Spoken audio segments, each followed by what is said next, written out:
Bienvenidos sean a esta serie de videos en la que explicaremos la noción o el concepto de posmodernidad. Antes que nada, este concepto tiene una gran variedad de significados en las distintas áreas del conocimiento y tiene un significado particular en cada una de ellas. Es decir, se habla de posmodernidad o que la posmodernidad afecta a la filosofía, las artes, la literatura, las ciencias, ¿verdad? Como las matemáticas, la física, la sociología, bueno, esta última dentro de las ciencias humanas. Y en este caso vamos a hablar de la posmodernidad en su sentido filosófico, concretamente. Entonces, bien, antes que nada, la posmodernidad en sentido peyorativo se ha entendido como un relativismo generalizado, un relativismo absoluto. A veces se llega a denotar a cierto individuo de posmo, porque ya sea por su pereza mental o porque dice que no existe ninguna verdad absoluta, que todo es relativo, no hay verdad ni falsedad, no hay bien ni mal, todo depende de la opinión de cada quien y todas son igualmente válidas. Normalmente este relativismo absoluto se le ha adjudicado a la posmodernidad, pero ahora vamos a aclarar que esto no es así. Es decir, la posmodernidad sí habla acerca del relativismo, pero no de un relativismo absoluto, sino de un relativismo relativo. Es decir, el relativismo absoluto se contradice a sí mismo, porque cuando dice no hay ninguna verdad, entonces ese enunciado está denotando una verdad, y por lo tanto pues se contradice, se niega a sí misma. Igualmente, si seguimos la misma lógica, al decir que no hay bien y no hay mal, entonces podemos decirle a esa persona, pues esa es tu opinión y yo no puedo seguirla. Yo puedo pensar que existe un bien y un mal objetivo, por ejemplo. Entonces, para quien dice que nada es verdadero, habría que preguntarle si verdaderamente está convencido de ello. La posmodernidad no es tanto un relativismo o un nihilismo, sino un escepticismo. Es decir, es crítica con respecto a los valores tradicionales, a los valores modernos. No los niega, como en el nihilismo, ni tampoco cae en el relativismo absoluto. Simplemente, en un primer momento, toma una postura crítica, es decir, escéptica, frente a los valores de la modernidad, por la insuficiencia que tienen para explicar el estado actual de las cosas. Entonces, a ver, primero la posmodernidad. En el sentido filosófico, surge en la segunda mitad del siglo XX, por la década de los 60 y los 70. Tuvo gran influencia en Francia, con Derrida y Foucault, por ejemplo, y en Alemania con Habermas. Normalmente la posmodernidad representa una sensibilización a los problemas del entorno y una actitud escéptica frente a los valores de la posmodernidad. Y este concepto fue introducido en la obra La condición posmoderna de Jean-François Lyotard en 1979.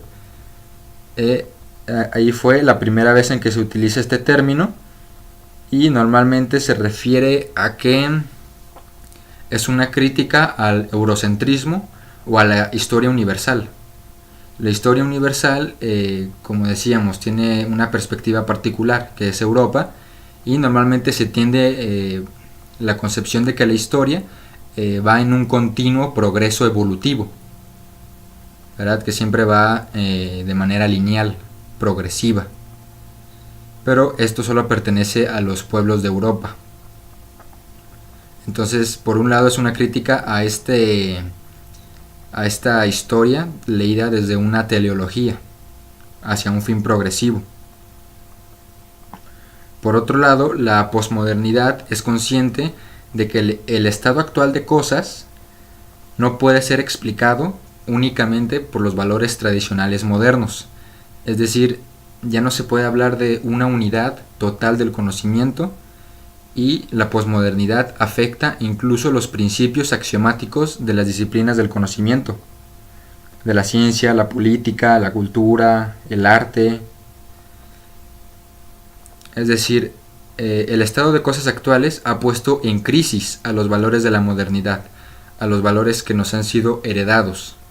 La posmodernidad es consciente de ello y quiere dar cuenta del estado actual de cosas. Pero claro, no únicamente desde los valores modernos, porque como decimos, estos son insuficientes. Ahora bien, cuando hablamos de una lectura posmoderna, o sus características principales, son tres. La primera es una sensibilización al reconocimiento de los problemas del entorno. ¿Qué quiere decir esto? Quiere decir que el posmoderno, en un primer momento, tiene que ser consciente o tiene que estar informado de los problemas de su entorno, de todo tipo: políticos, económicos, sociales, artísticos, científicos, literarios, filosóficos. Todos los problemas a los que afecta la posmodernidad, desde sus principios axiomáticos, es a lo que el posmoderno tiene que dar cuenta. Es decir, necesita un conocimiento interdisciplinar o erudito. ¿Y para qué quiere saber esto? Bueno, una vez que el posmoderno comprende los problemas de su entorno, no da un juicio último con respecto a ellos, sino que está abierto a la posibilidad de la diferencia y el disenso. Estos dos conceptos van a ser claves en torno a la posmodernidad. Diferencia y disenso. ¿Qué quieren decir? Pues bueno, como decíamos, uno de los valores tradicionales de la modernidad es el de ley, es decir, un enunciado o fórmula que es universal y necesario. Es decir, que ningún elemento escapa de su regla, de la regla, y que por lo tanto cualquier fenómeno particular puede ser explicado a partir de una ley general. Pero, como decíamos, dentro de esta crisis de los valores modernos existen elementos que no son explicados por las reglas. Es decir, que al interior de las propias reglas hay variantes. ¿Y qué hacemos con estas reglas? Pues bueno, no las negamos, las conservamos y preguntamos por cuál es su estatuto. Es decir, la diferencia o el disenso de los elementos que escapan a la regla, esas variables que rompen, ¿no?, con la universalidad de la regla. Habría que preguntarnos si son elementos que en sí mismos pueden construir nuevos principios determinativos. ¿Por qué? Porque ellos escapan en función del orden de la existencia, de la determinación ontológica del ser. En tanto que ellos escapan a este orden, a esta ley universal, necesitamos preguntar por cuáles son los principios que las determinan, cuáles son sus leyes. Y es por eso que poéticamente a veces se habla de cuál es la ley del caos, ¿verdad?, de estas variantes. Entonces, lo que propone la posmodernidad es que al saber que hay reglas en cuyo interior hay variables, debemos de instrumentalizar y ampliar las categorías, los conceptos, los principios utilizados en las distintas áreas del conocimiento para dar cuenta de estos elementos que escapan a la regla, estas diferencias. Entonces, con esto queremos decir que los principios no son invariables, o las leyes no están ya dadas, sino de una vez y para siempre, sino que en el interior existe el disenso y la relativización. Pero volvemos a decirlo, una relativización relativa, no absoluta. No queremos decir que se tengan que abandonar todas las reglas de la modernidad porque hay elementos en su interior que no pueden ser explicados desde sí mismas.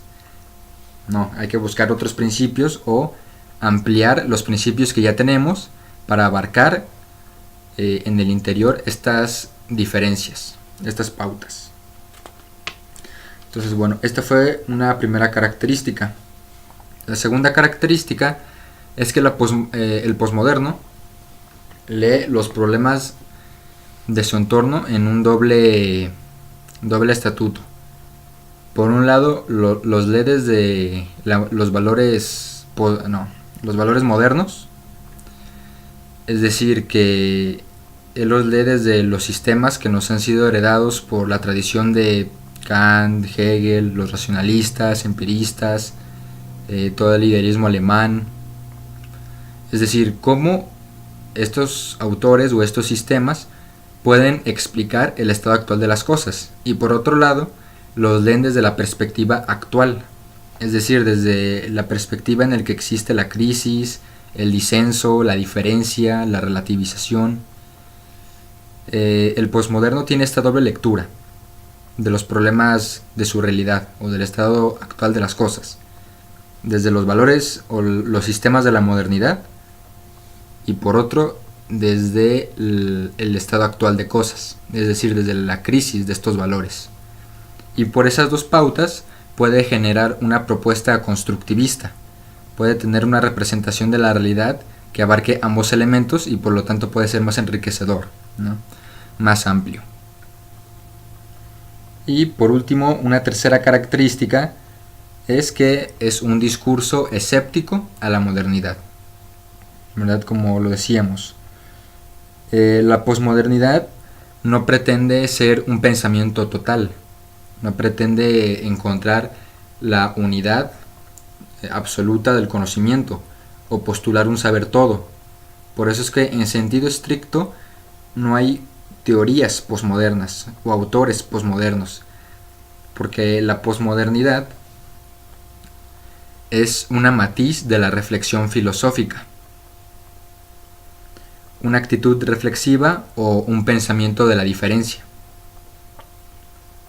Entonces, como conclusión, a este primer apartado, a esta definición de lo que es la posmodernidad, es que, bueno, diremos esto: la posmodernidad es una matiz de la reflexión filosófica que no postula un nihilismo ni un relativismo absoluto, sino una actitud crítica frente a los valores de la modernidad. No los niega, solo los amplía, los instrumentaliza para dar cuenta del estado de cosas actuales. Además, por otro lado, quien en sentido estricto quiera llamarse posmoderno no puede simplemente con decir que todo es válido y ya está. No puede contentarse con eso. Un posmoderno necesita cumplir estas características que hemos mencionado.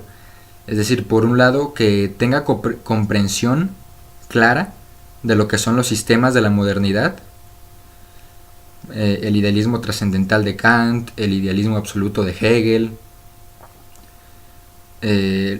los métodos, las ideas claras y distintas de René Descartes. Necesita comprender lo que es la tradición moderna y también cómo es que estos valores entran en crisis en la actualidad. Es decir, el posmoderno necesita necesariamente esta doble lectura, valga la redundancia. Pero en este caso, pues que tenga un conocimiento acabado de toda una tradición epocal y que además pueda leer los estatutos interdisciplinares de las distintas áreas del conocimiento, eso ya es decir mucho. No se contenta el posmoderno con un relativismo absoluto. Pues bien, esta ha sido la primera parte de esta serie de videos. En el siguiente vamos a hablar acerca de las notas históricas y teóricas de los valores modernos. Es decir, hemos dado una mención nada más de los valores modernos, pero no hemos aclarado qué son, ni cuáles son sus autores más representativos. Esas cosas las vamos a aclarar en el siguiente video, en el que hablaremos sobre estos elementos de introducción o notas históricas y teóricas, que va a ser concretamente con los autores de René Descartes e Immanuel Kant. Nos vemos.